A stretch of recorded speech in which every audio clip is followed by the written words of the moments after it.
1. Teoria ambientalista, ou teoria do condicionamento. De bases psicológicas. Behaviorismo. Comportamentalismo. Conexionismo. Empirismo.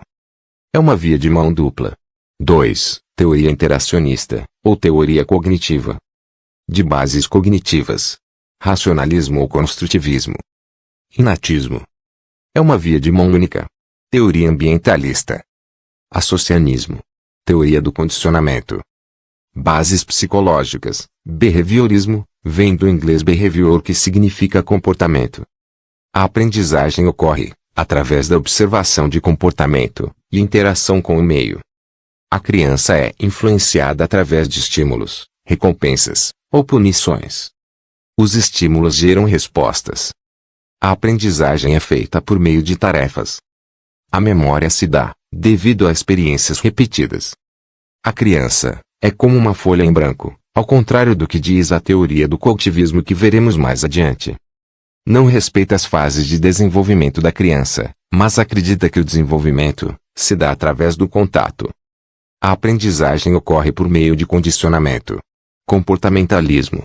Atua para a transformação do comportamento, usando métodos científicos e avaliando o progresso. Conexionismo. Baseia-se no processo, distribuindo em paralelo, PDP. Propõe um modelo de processamento que imita o funcionamento do cérebro.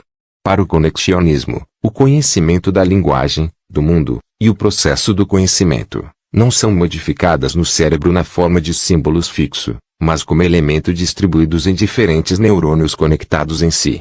O input, que significa a entrada, é a parte que contém todas as particularidades identificadas no output saída.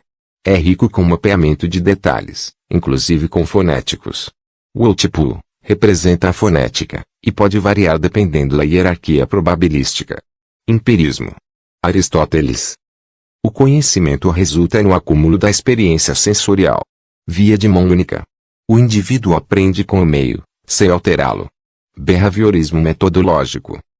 John Watson e Ivan Pavlov. O behaviorismo nasceu em 1913, e o comportamento era objeto de estudo.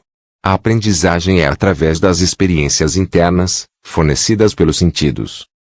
Analisa os comportamentos reflexos, não acredita que os pensamentos existam antes do desenvolvimento da fala. Watson acredita no comportamento reflexo, aqueles que a pessoa já nasce sabendo fazer. Exemplo, salivar, espirrar. Não estuda as emoções, porque segundo Watson não podem ser observadas. Em relação à aprendizagem, para Watson, aprender é um dos reflexos que o ser humano possui desde antes de nascer. Ivan Pavlov acredita no estímulo condicionado, que é algo que provoca o reflexo. Exemplo, você já nasce sabendo salivar, porém se você ver algo que tenha vontade de comer, logo você começa a salivar porque teve o estímulo, a comida, para que isso aconteça. Pavlov fez esse experimento com um cachorro e um pedaço de carne. Pavlov concorda com essa teoria, porém defende que os reflexos por si não têm eficácia se não houver um estímulo. Behaviorismo radical. Surgiu em 1945, desenvolvida por Burrus Frederic Skinner. As bases utilizadas por ele são princípios do pragmatismo, que é uma corrente de ideias que prega que a validação de uma doutrina é determinada pelo seu bom êxito prático, ou seja, não adianta falar que uma coisa funciona de tal forma, se quando testado na prática, ela não funciona. Skinner considera a existência dos pensamentos e emoções em toda a vida humana, desde bebê, porém ele trata os pensamentos e emoções como comportamento, e não como eventos isolados. Ou seja, a depender do tipo de emoção sentida, o pensamento será formado. Skinner é o criador da teoria do comportamento operante. Se a criança fizer o que é proposto, logo será recompensada. Skinner acredita que determinado comportamento pode ser estimulado através de recompensas, ou inibido através de castigos. Ele chamou isso de comportamento operante. Exemplo, se no experimento de Pavlov com a carne e o cachorro salivando, a carne foi o estímulo, ele usou um sino que era tocado sempre antes de mostrar a carne oferecida ao cachorro. Repetindo esse gesto todos os dias, com o tempo, o cachorro começava a salivar apenas ao ouvir o sino tocar, pois ele sabia que iria comer carne. Logo, O sino, que era um estímulo neutro, passou a ser um estímulo operante. Ele tenta romper a dualidade entre o mundo objetivo e o subjetivo. Ou seja, durante o processo de aprendizagem, não se pode apenas focar no que se está ensinando à criança, mas deve levar em consideração as emoções e sentimentos da criança durante esse processo. Ele usa conceitos e termos, ao invés de usar métodos. O conteúdo a ser aprendido é apresentado em pequenas partes. Cada parte é seguida de uma atividade, cujo acerto, ou erro, é imediatamente verificado. O aluno evolui de acordo com sua própria velocidade. Ele também trabalha com a instrução programada. O indivíduo modifica um comportamento, observando as consequências das suas ações. Quando a consequência de determinada ação é positiva, é chamada de reforço.